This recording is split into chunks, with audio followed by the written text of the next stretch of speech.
Hello everyone, good morning and welcome to an Alliance for Water Efficiency webinar. We're very pleased today to talk about an assessment of water affordability and conservation potential in Detroit, Michigan. And we have terrific speakers who are going to discuss not only the report that was prepared, but also the work that's underway in Detroit to deal with these issues. But first, before we go into the webinar, I'd like to give you a little bit of operational instructions and logistics. The webinar will be 60 minutes in length. We have time scripted for questions, so we'll be able to answer whatever questions you might have during this period of time.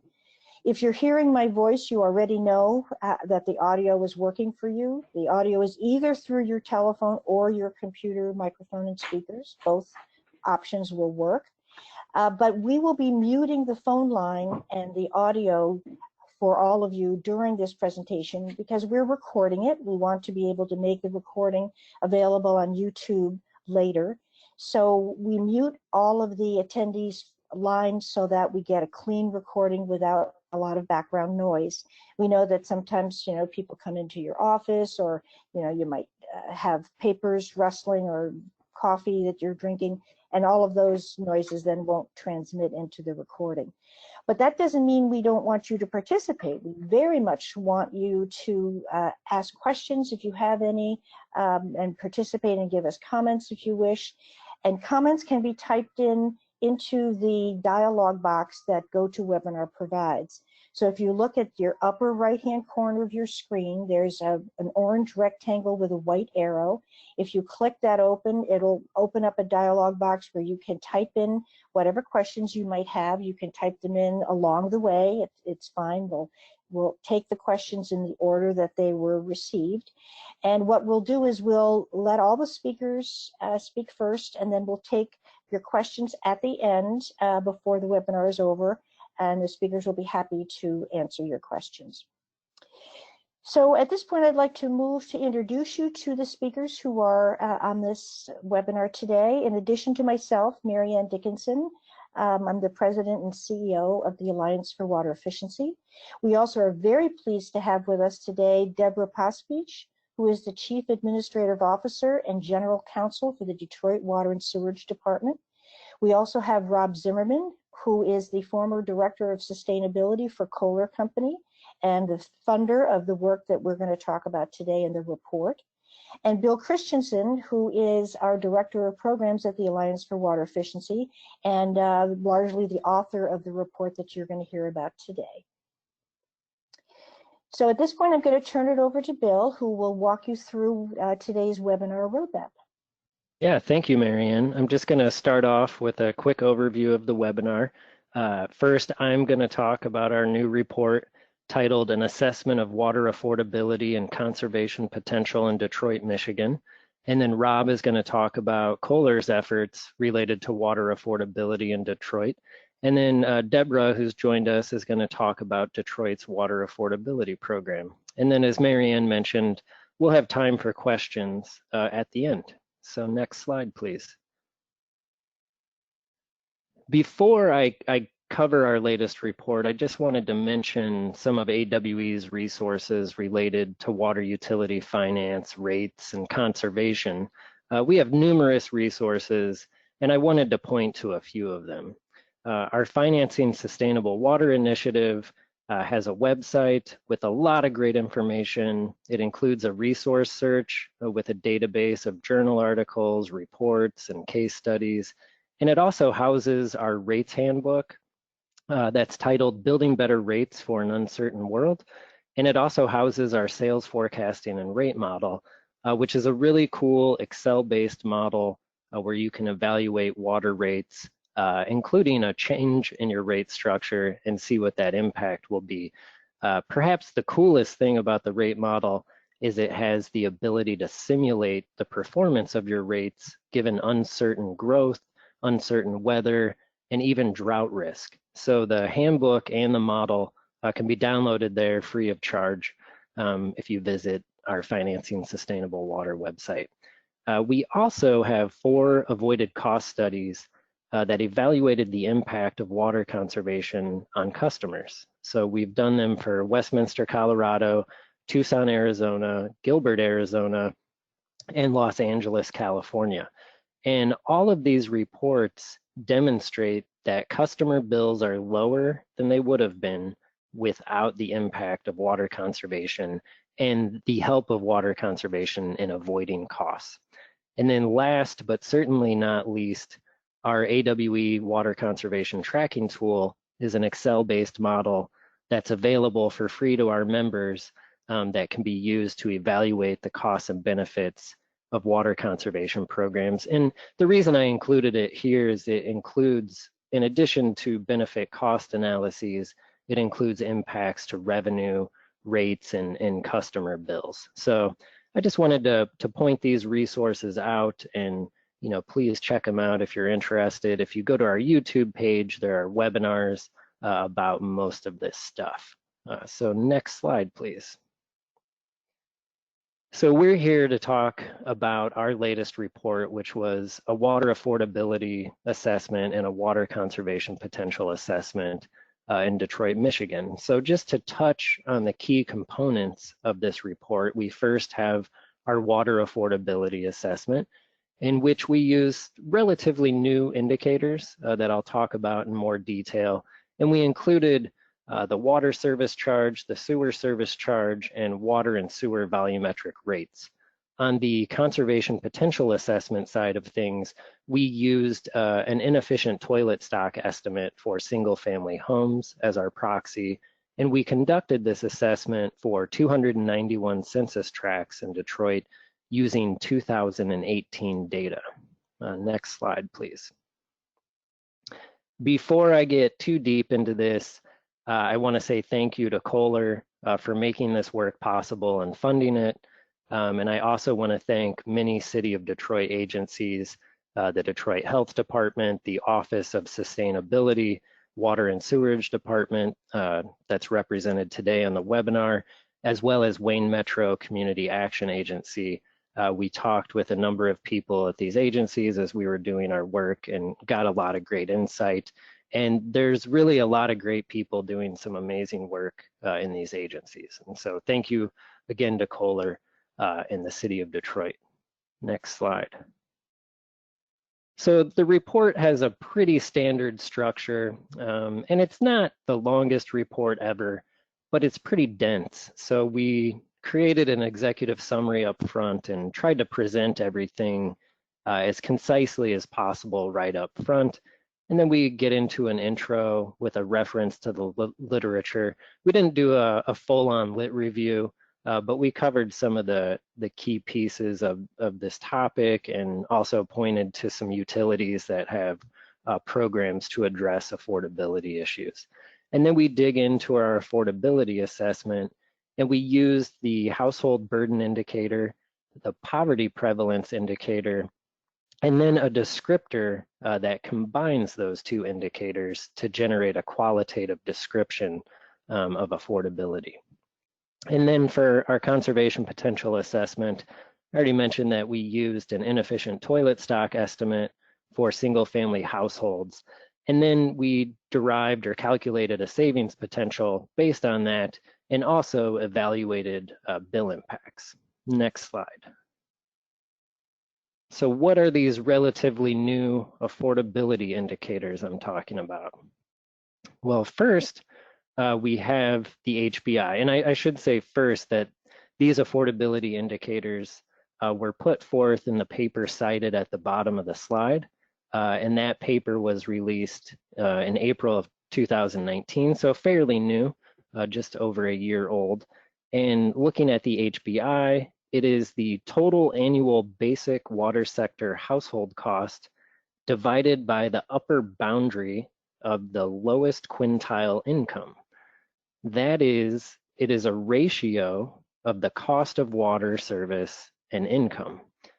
This indicator focuses on basic water service, and it focuses on the highest income value of the lowest 20% of households in a specified geography. So that could be a city, or in this case, we looked at the census tract level. And by focusing on the lowest income quintile, the indicator tells us more about water affordability for households that may have difficulty paying bills compared to other statistics like median household income. We got the income data from the Census Bureau. Most of the data we used in this came from the census. The cost of basic water service was calculated for each census tract by using gallons per capita per day information from the residential end uses of water study and using each census tract's persons per household value. And then we also used the rates and charges information that I already touched on. So if you have more questions about the details of the data we used, it's all laid out in detail in the report. And so next we have the poverty prevalence indicator, and it's also a ratio, and it takes the population that's below 200% of the federal poverty level and divides it by the population for whom poverty status is determined. So it essentially says that's the percent of the population that lives 2 times or below 2 times the federal poverty level. The combination descriptors, which are the third step, put things into terms that can be readily communicated and understood when compared to ratios like the HBI and PPI. And you see those descriptions there ranging from low burden to very high burden. And then that matrix in the lower right side of the slide was taken from the report cited there at the bottom of the slide. And you combine those things to generate the descriptors. So these descriptors are very useful, but I also don't want to suggest that the HBI and the PPI don't provide great insight on their own. I think the HBI in particular is a very useful measure and does give great insight. So next slide, please. So some of the highlights of the report on the water affordability side, we did do this analysis at the census tract level, but for comparative reasons, we also estimated these things at the city level. And for the HBI, or the household burden indicator, we calculated a value of 7.34. So what does that mean? This means that at the city level, the cost of average indoor water use represents at least 7.34% of annual income for households that fall in that lowest income quintile. And then when we looked at the census tract range, we see, or census tract level rather, we see a range of 1.5 to 39.5. So you get much more insight and more of a range when you break things down to the census tract level. For PPI, we calculated a citywide value of 62.5. So this suggests 62.5% of the population lives below 2 times the federal poverty level. And when we looked at census tracts individually, we saw a range of 13 to 93. So a big range. And then when we combined the HBI and PPI, we see a high burden for the city as a whole, but a range throughout the city when looking at census tracts. In fact, 16% of census tracts were characterized as having a very high burden. We also included in the report some general poverty statistics from the census data. The PPI, or poverty prevalence number, was quite high, so we wanted to look at just the poverty level as well. And the data set we were working with suggests 36% of the population of Detroit lives below the federal poverty level. And for comparison, the US rate is 14%. We also, looked at this at the census tract level, just like everything else. And you'll see, 36% is what our data showed. You'll see that number fluctuate just a little bit from other sources. It depends on your data set, but it's always right around that number. We were also interested in poverty for age 65 and over. Older populations can be particularly vulnerable, so we were interested in what that would look like, especially at the census tract level.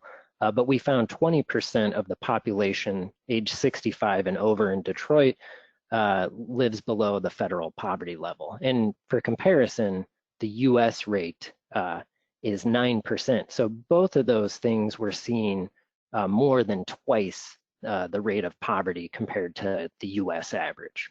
Next slide, please. On the conservation potential side of things, we estimate about 118,000 inefficient toilets remain in the city of Detroit. And this equates to a water savings potential of almost 1.2 billion gallons per year at the city level. And we see an average tract potential of about 4 million gallons per year. And when we look at bill impacts for customers, if they were to replace their toilets, we could see a bill reduction of around 13.5%. Now, just a reminder, this is based on average single family indoor water use in terms of that percentage bill reduction. Next slide, please.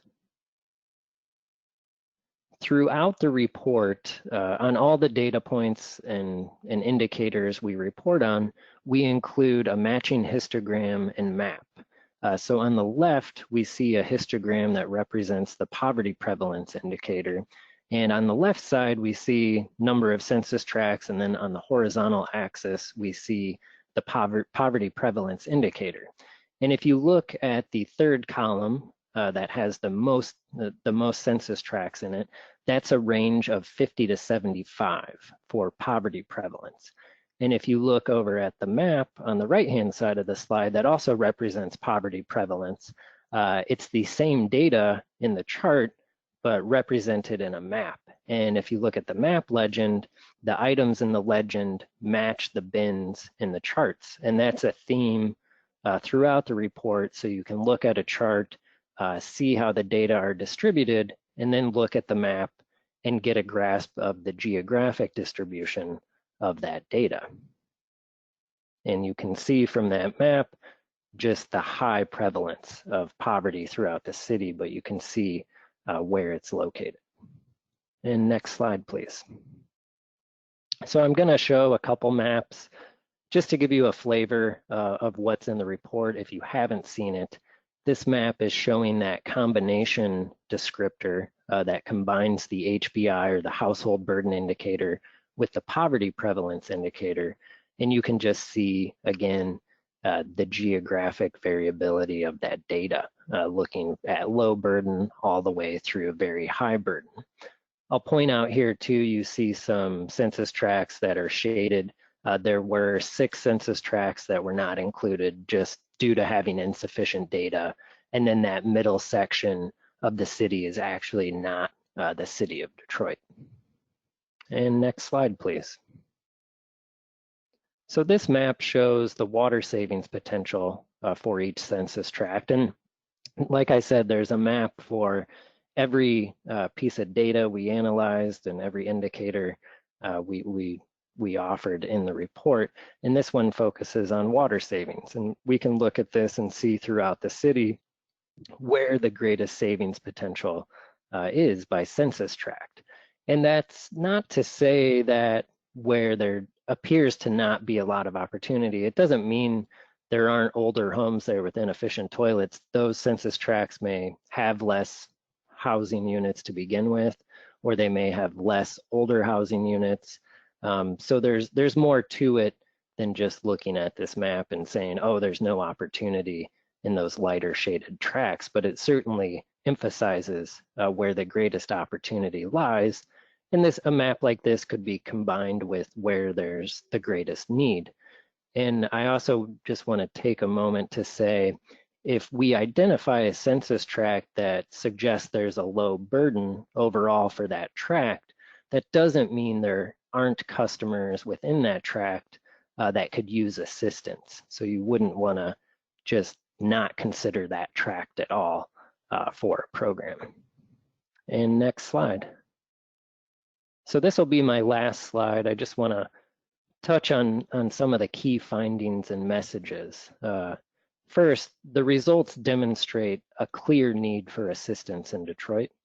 And the results also demonstrate that there's a clear water conservation savings potential. We used inefficient toilets as our proxy because it's a tried and true water efficiency measure with reliable savings it's relatively easy to quantify the potential compared to other conservation measures, and we felt comfortable doing with that. We know there are additional opportunities when toilets are being replaced. A lot of the homes have leaks and can have other fixtures replaced as well. So we're not suggesting toilets is the only conservation measure. We just use that as our measure of potential because of its high reliability. And third, water conservation can play an important and meaningful role in lowering bills. This report demonstrates the need, the opportunity, and the role of lowering bills and empowering customers to reduce their consumption and reduce what they're paying for water and sewer. And just for context, we didn't do a rate survey as part of our work, but we wanted to poke around and see how the cost of water in Detroit stacks up. And, we noted from what we saw in the literature that Detroit is below average compared to other large cities in the US. And while that wasn't part of our direct research, we do think that's important for context, because when you're looking at the affordability of water, you've got two things. You've got the cost of water and you've got income. And so you really need to understand that balance. And here in Detroit, it's not like we're seeing exceptionally expensive water. What we're seeing is an issue with poverty largely and income. And then last, a bullet that's not on this slide is, part of this report and work was a bit of an experiment. We put these indicators to use, and we think they're quite informative and useful. And we also think it's useful and there's value in looking at things at the census tract level, or you could look at any given geography, but we do think there's value in going beyond just the service area or the city level. So I will wrap it up there and pass it back to Marianne. Thank you very much. Thank you very much, Bill. If you have any questions about what Bill has discussed, feel free to type them into the dialog box, and we'll get to the question period a little bit later. But at this point, I'd like to introduce Rob Zimmerman, representing Kohler and Company, and have him talk to you about their commitment to safe water and why they were interested in this project. Thanks, Marianne. I trust you can hear me okay? We can hear you just fine. Great, thank you. Well, first of all, I want to thank Bill and the folks at the Alliance for Water Efficiency for doing this work. I think it's a very useful first step in helping utilities get a handle on this really important problem, and think about how to break it down into smaller segments where you can have the most impact in I think for the least amount of investment. And so that's certainly something that every business is trying to do. I wanted to give everyone a little bit of a context as to why Kohler would be interested in something like this. First of all, Kohler's been around since 1873. It's a privately held company. You're probably familiar with Kohler as the manufacturer of toilets and faucets, maybe engines and generators too. That's all part of the same business. And but Kohler has had a very active what they call stewardship initiatives in and around the manufacturing locations that they have all over the world. They've also had a long-standing commitment to water efficiency in their products. Kohler was instrumental in helping with EPA's WaterSense program and its formation. They've been very, very active in continuing to push use of the WaterSense label into as many markets as possible. And most of the products that they've introduced since 2010 carry the WaterSense label. So water efficiency has been a big commitment of the company, as well as these efforts around water and sanitation in local communities. In 2010, Kohler started what they called their Innovation for Good social innovation program, and really focuses on water and sanitation issues and potentials for new product development, and then really coalesced around the UN Sustainable Development Goal 6 as being a guide for solving these problems. And last year, Kohler helped bring safe water and safe sanitation to over 300,000 people around the world. So again, focused in areas around where they have manufacturing. But oftentimes we would talk about this work, and we're very proud of this work, but people would say, well, what are you doing to address water issues in the United States? People are very familiar with things like what happened in Flint, Michigan, and in other cities, either around water quality issues or in this case, water affordability issues. And that was something we took to heart. So you can flip to the next slide. So because we had such a vested interest in water efficient plumbing products, we asked the question is, how can water efficiency be an environmental benefit and a social good?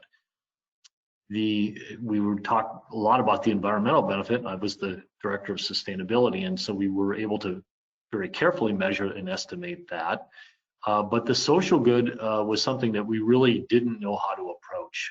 We had been working with various cities over the years on their water efficiency retrofit programs, but we weren't really looking at it from a standpoint of saving money. And so when we talked about this, we said that there's got to be places where water affordability is a concern, where it may not be a city where water supply is an issue. In a place like Wisconsin, where we're from, or Detroit, water availability is usually not the problem. It's can people afford to pay for it? But we also recognize that these are very huge systemic problems, and how do you break it down and focus on areas where you can do the most benefit? And we wanted to be able to use this discussion as a platform for a broader discussion. It was always Kohler's intention to have this research be public, and that if anybody can benefit from it, that would be great. We're very excited about that, and we'll certainly help amplify those works. So we were looking for existing efforts that Kohler could support in this area. Go ahead and change slides. So why Detroit? Well, this is really a function of timing more than anything. We recognize that many cities, particularly in the South and West, but in other places like New York City and Boston, have been driving water efficiency for their own reasons. But many cities in the Midwest, because water access is, or water availability is not as big of an issue as it is in the arid West, they haven't had really aggressive water efficiency conversion or retrofit programs in place. And so we know that the stock of water efficient plumbing fixtures is a lot higher in the Midwest. So we wanted to look there as being our target. We had heard the news about Detroit and again other cities where affordability was one of the key concerns. And we also have very engaged local partners. I wanted to give a shout out to our local sales rep, Dawn Fishhaber, and Aetna Supply, who helped us with helping their program, their retrofit program. We got involved through a timely meeting with the head of sustainability for the city of Detroit, who mentioned to me that that they were getting ready to do this phase 2 of their pilot program around water efficiency retrofits. And so Kohler was able to come in and help with a product donation, as well as working closely with our distributor, Aetna Supply, to help warehouse the products as they were being staged to be installed in people's homes. So again, we love to do these kind of projects. Kohler continues to look for this kind of work in cities around the United States. And so if anyone who is on this call or hears this later is interested, please reach out to me, and there may be things that we can do in your city as well. And with that, I'll hand it back to Mary Ann. Thank you very much, Rob. I appreciate it. And now we'll hear from Detroit Water and Sewer, from Deborah Posbeach, who will talk to us about water affordability in Detroit. Hello, everyone. First of all, I'd like to thank Rob Zimmerman from Kohler. They've been great partners with us in Detroit, and the toilet replacement program was a big success. Some of our customers saw a 23% reduction in their water bill as part of that program. I also like to thank the Alliance for Water Efficiency. Their report couldn't be more timely with the coronavirus and water affordability being at the forefront. So first slide, please. I want to cover two areas today about water affordability in Detroit. It's a very complex issue, but there are two main criteria for today. Just what programs and efforts that we have right now to ensure water affordability and access, and our belief that federal and state funded programs are going to be critical to addressing water affordability in our city. Next slide. So everyone needs to know that the water and sewer system in Detroit is supported only by the user fees. So tax dollars do not come to the water department. It's not a general fund department. Basically, we're called an enterprise agency. We exist on our own as a separate unit within the city of Detroit. And most of our costs are fixed. They're driven by all the infrastructure requirements. We have a combined stormwater sewer system. There are a lot of federal and state EPA regulations that we have to comply with and require us to spend our money in certain ways. Our infrastructure is on average 95 years old, and we have to repair and replace infrastructure throughout the city. And then the state of Michigan recently passed the most stringent lead and copper rule in the country. And we are required to replace all private lead service lines within 20 years. And we estimate there's about 80,000 lead lines in the city of Detroit. And that will cost us about $400 million over the next 20 years. Some of you may know that during the Detroit bankruptcy, the city's water and sewer department was bifurcated into two systems. There's now a regional water authority, the Great Lakes Water Authority, that leases all of Detroit's assets from us, and they operate the whole regional system. They treat the water for use. They clean the water before it's discharged into the Detroit River. So the city receives $50 million a year from the authority, and those lease payments can only be used to support the capital improvement program, other capital projects, and our bond debt. It does not offset the rates in any way. So we have to recover, our rates have to recover what we pay the authority for wholesale charges for water and sewer services. We have to pay our fair share of the stormwater management and wet weather treatment systems, and then our cost to just operate the local system. Next slide. So since this bifurcation, the DWSD entity has kept rates significantly lower than in the past. When we served the whole region, rates went up on average 9% a year. And since the bifurcation, where we're only serving the citizens of Detroit, we've kept rate increases at an average of 3%, which is about $2.29 a month to the average household customer. So in the past, customers experienced double-digit rate increases in many years. And we moved from quarterly to monthly billing. This helped customers not get too far behind. It helped them budget their money better if they had a monthly water bill. And we are very focused on affordability in Detroit. It is a part of every discussion, every decision we make. Next slide.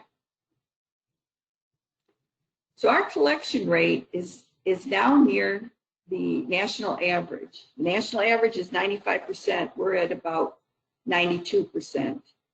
And this is important because if you're not collecting money, if everyone's not paying their fair share, then those uncollectible accounts drive the bad debt up and cause those double-digit rate increases.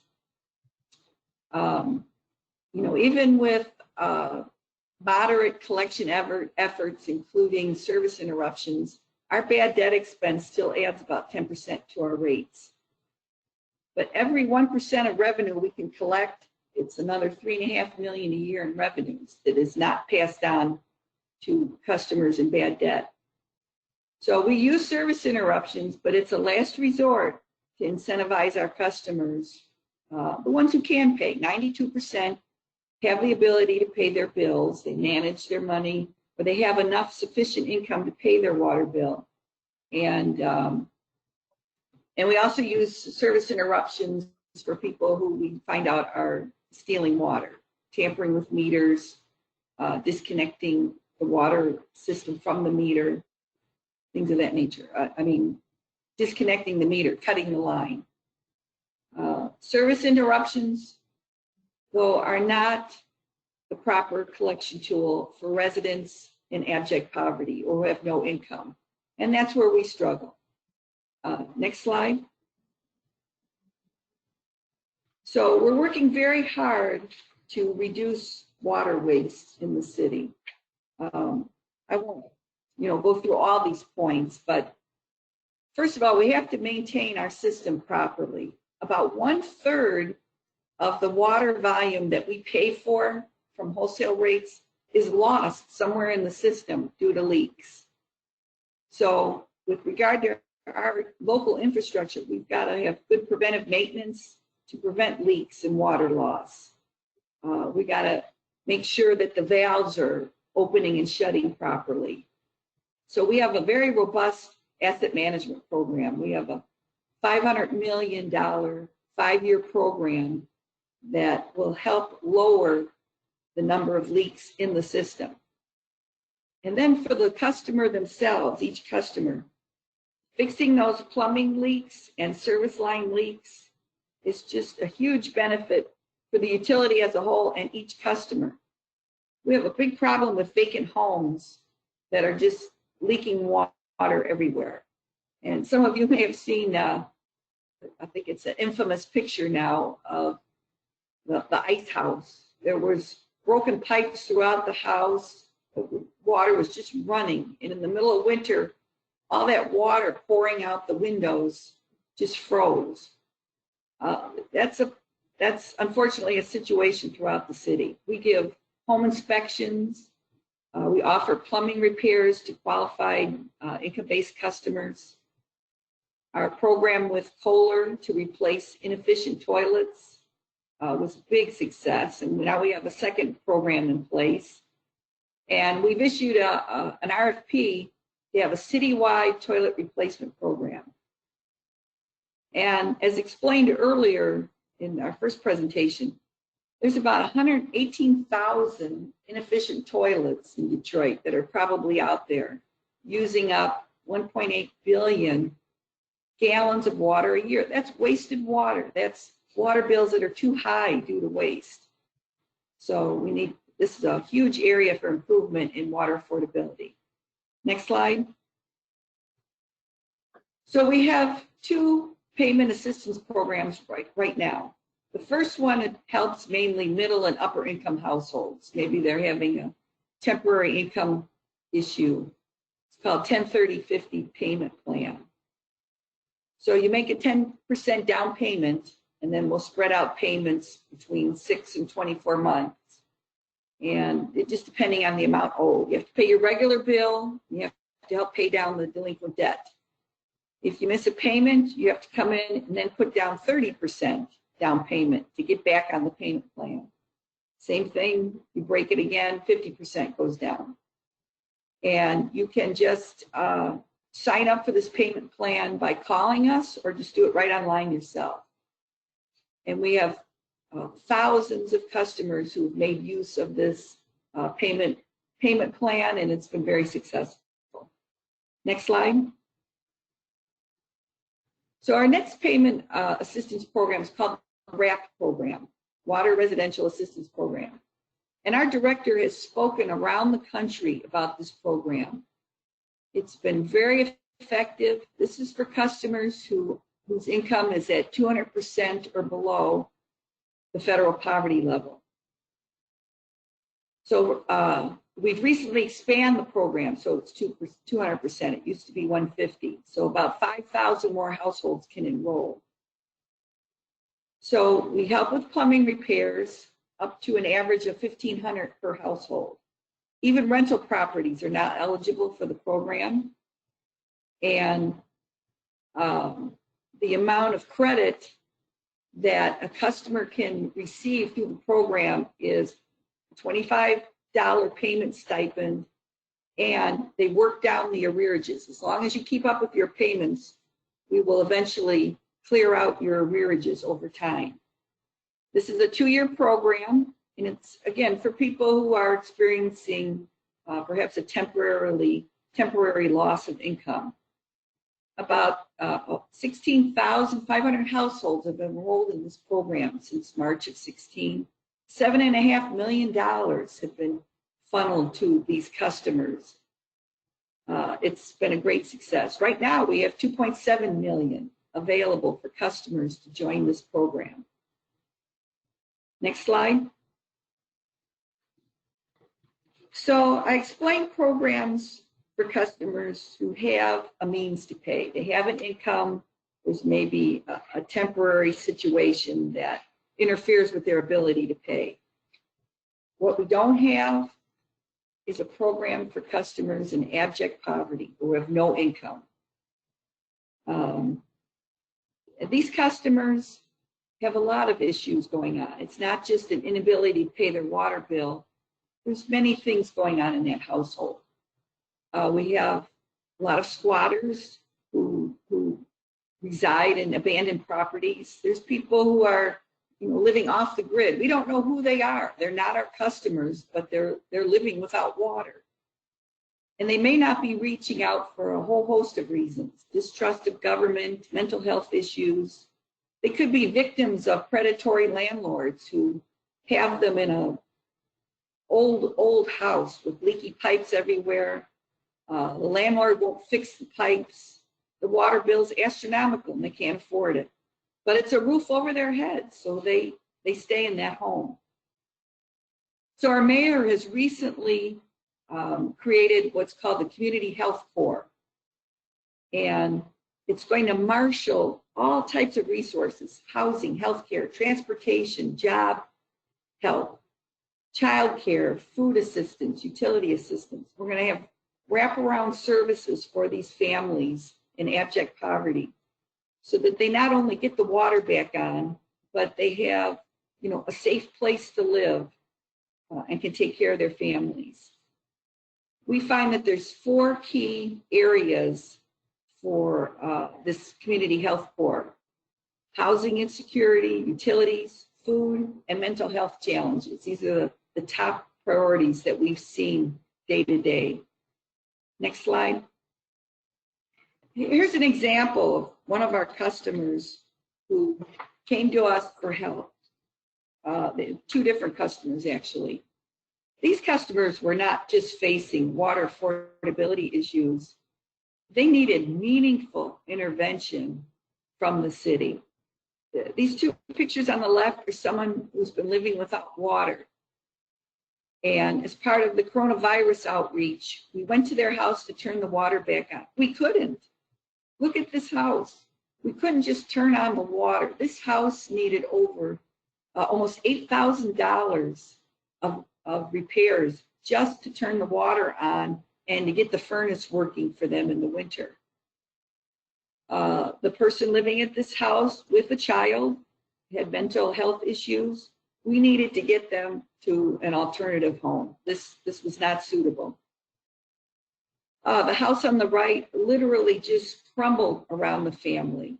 Their water bills were high. They were struggling to pay their water bill, and their landlord made absolutely no efforts to provide safe, clean housing for them. So this is a citywide issue, not a water department only issue. But we're working with the rest of the city departments as partners to help these families in need. And, you know, as the Alliance knows, this is a prime example of how wasted water affects affordability. Next slide. The other thing Detroit, the water department is striving for is helping Detroiters become employed so they can afford their water bill. 55% of just our department employees are Detroit residents.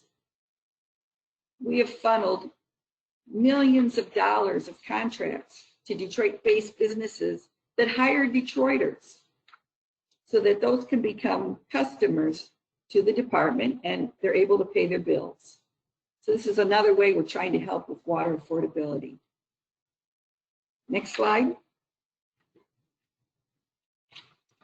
So this is key.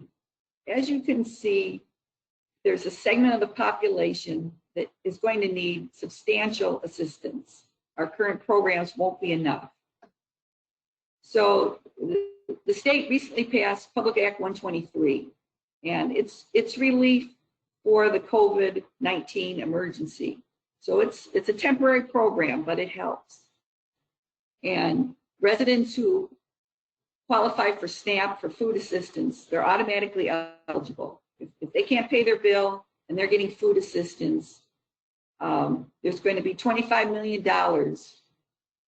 to use throughout the state that will help subsidize payment of the customer's bill and help forgive their arrearages that they've incurred during the pandemic. So the HEROES Act it hasn't been passed yet, but we're in constant contact with our federal lobbyists, and there will be, it may not be what's currently in the HEROES Act, but there are versions of the bill bouncing back and forth where there will be water assistance, water payment assistance, and plumbing repair assistance for low-income customers. This is needed. We need customers to pay their bills so we can maintain the system and keep rates affordable for all our customers. We are lobbying heavily for a permanent LIHWAP, like LIHEAP.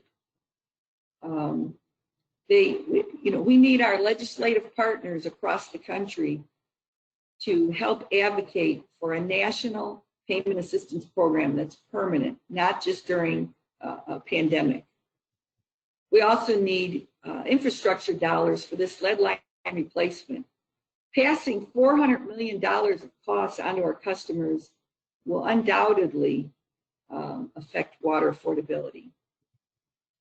And lastly, we need the water authority that's supplying the wholesale services to keep their costs down so that wholesale rates are low and we don't have to pass that on to our customers. Last slide. So just what we covered was all the programs, how hard we're working to help with water affordability, and that we need just everyone on this call to help with lobbying for federal water affordability programs that are permanent in nature for those customers who are, in abject poverty or have no income. So thank you for this opportunity. I'm happy to answer any questions. Thank you very much. So at this point, what we'd like to do is go into the question and answer session.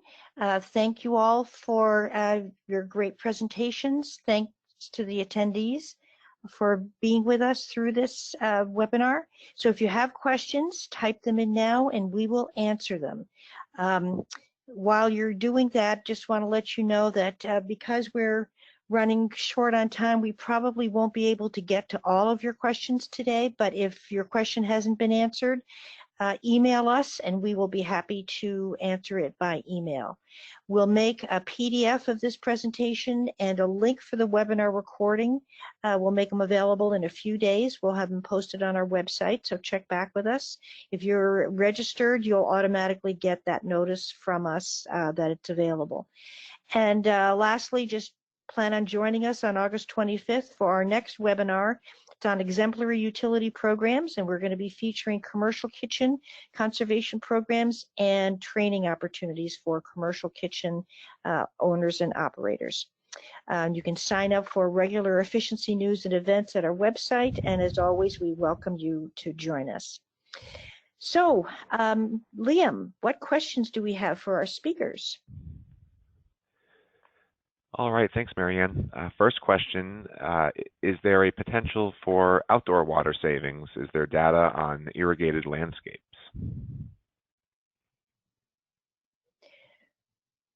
So, Bill, that sounds like a question for you.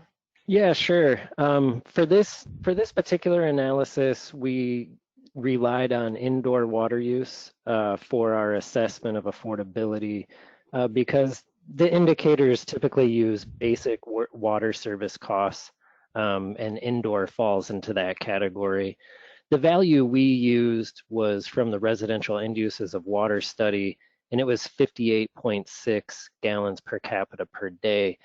It is fairly typical for an affordability analysis to use 50 gallons per capita per day as a representation of basic water use or basic water needs.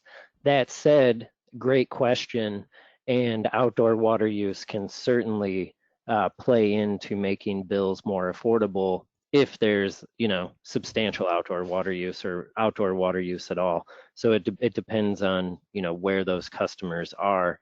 Oftentimes with a program that goes out and does repairs, they may find like a leaking hose bib, for example, and that would represent maybe where some water waste could be happening. But I guess to circle back to your question, we didn't have outdoor water use data for Detroit for this particular effort, but that's certainly, an opportunity for savings in any community, really, particularly if there's outdoor water use. Sometimes in more urban settings, like where I used to live in Chicago, I had zero outdoor water use just because where I lived was dense. So it kind of depends, but yes, reducing outdoor water use would definitely lower bills. Deb, do you have a comment on this as well? Yes, in Detroit, they talked about the hose bib. That happens quite often in our houses where a customer says, oh, my outdoor spigot was just running all over the place. It's broken. I had a plumber come and fix it. We have enacted a new policy where if they've proven that the leak was fixed, we will credit their water bill to reduce some of the sewer charges so that, because the water just ran into the ground. It didn't go into our sewers. So we will discount their sewer charge because they got that fixed and won't be wasting water going forward. Thank you. Liam, do we have another question? All right, thank you both. Yeah, is there a high percentage of multifamily in the study area? This is Bill. I'll take a first go at that. The housing in Detroit is largely single family, which kind of surprised me in looking at the data. That doesn't mean there's not multifamily housing, but we did focus our particular report on single family housing, but it's not predominantly multifamily by any means. I don't have the exact numbers in front of me, but if you'd like to know the exact figures, I'd be happy to share those with whoever's asking the question. You can send me an email.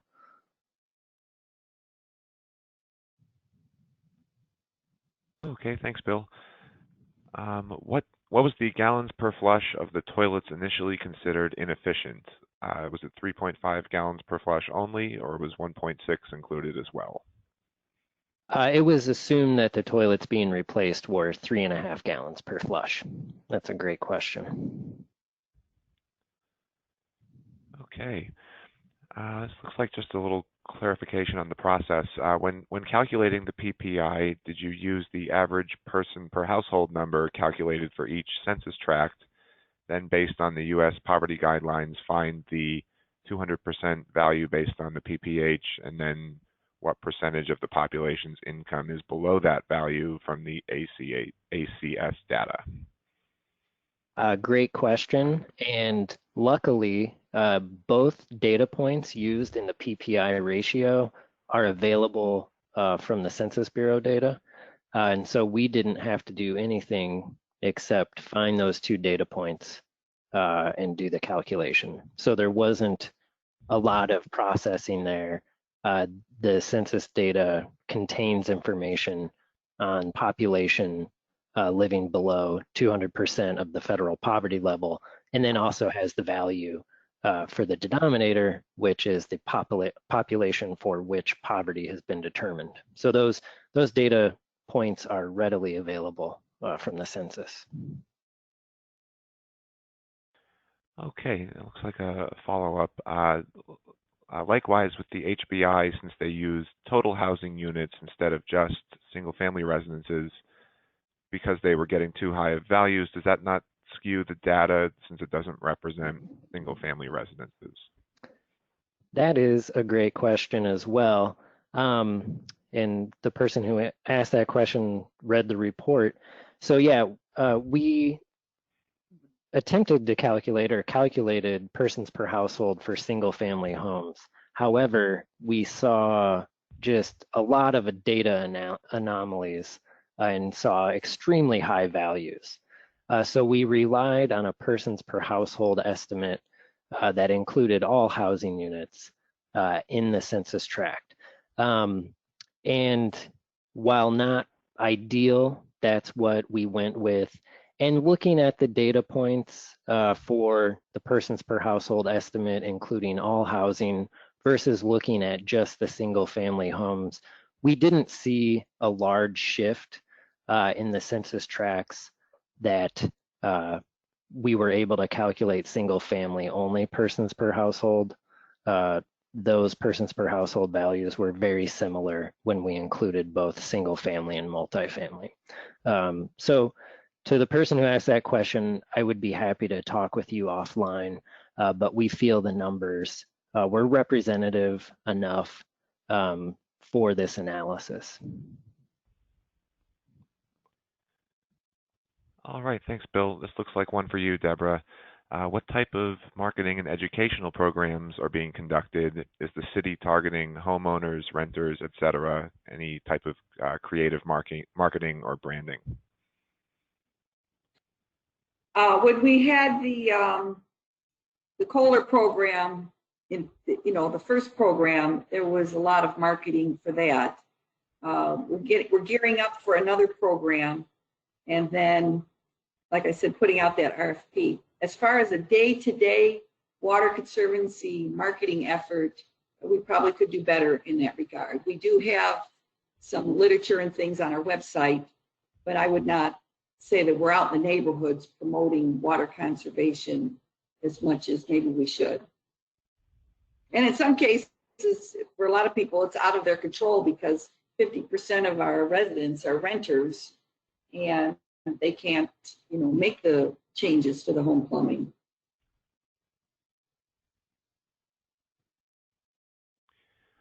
Okay, thank you, Deborah. How did you figure out where the old toilets were located? That's also a great question. So we used housing stock data for each census tract, and we were able to estimate the number of inefficient toilets based on the age of the housing for each census tract. So it's very common to do that analysis at the service area level, and we just took that down a step to the census tract. So based on the age of housing, we were able to generate an estimate of inefficient toilets remaining in each census tract. Great question. A lot of really great questions. Okay. In addition to toilets, are other indoor water use devices being replaced as well?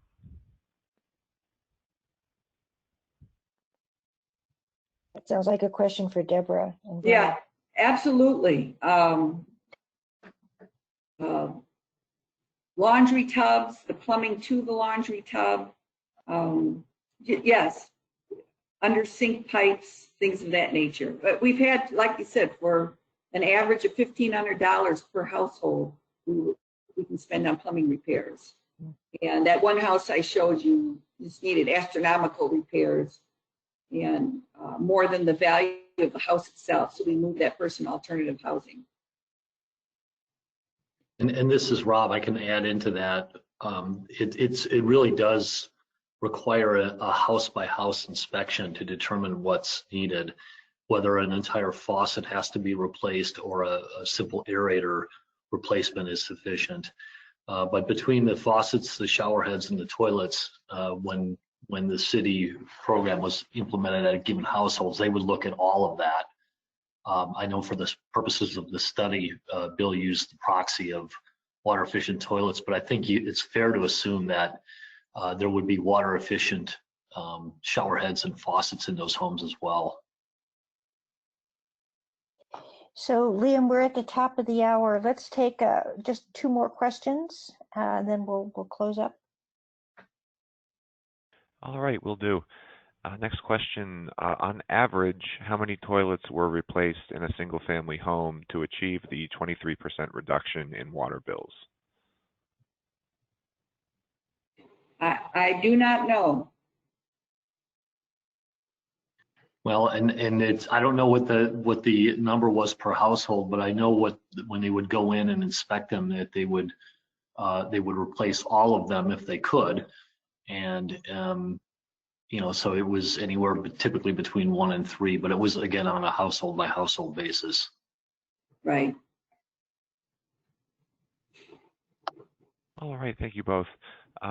Question related to the Raft program. What about rentals? Does the renter qualify for the repair credit, or does the landlord?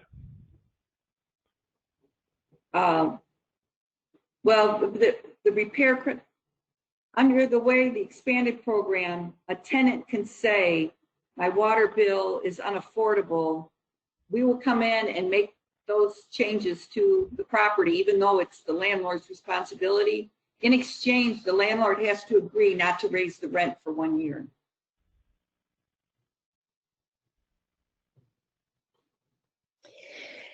Okay. Liam, do we have a lot of other questions that we need to get back to people on? We do have a couple more that it looks like have come in. Just so we 2 can more? reach out to the folks who ask questions. Let me see. It looks like a handful, maybe. Yeah, let's do 1 more, and then we'll get back to those who have not had their questions answered. Okay. 1 more question. Do you have any leak detection capabilities? Yes, we do. So as a follow-up to that, does that mean you have AMI meters that report when? Yes. 24 hours? Yeah, we have what's called a leak report. We look at usage between midnight and 4 a.m. and we'll send letters to that household saying, you know, we're detecting this usage in the middle of the night. You may have a leak. And we also, when someone applies for the benefits under the Raft program, they'll get a whole house audit to look for leaks. And then we have mechanisms that search for leaks that may be in the private service line out in the yard, or leaks in the pipes in the house. We can listen for the leaks as well. Great, thank you. So at this point, I'd like to just again say a thank you to Bill and to Deborah and to Rob for being terrific speakers on our webinar today. Thanks to the attendees who have stuck with us through this webinar. Check out the material, the PDF of the slides and the recording link. And if you did not get your question answered, give us a call or email us if we don't have your contact information, and we'll get the answers to your questions to you. So thanks again for participating in our webinar.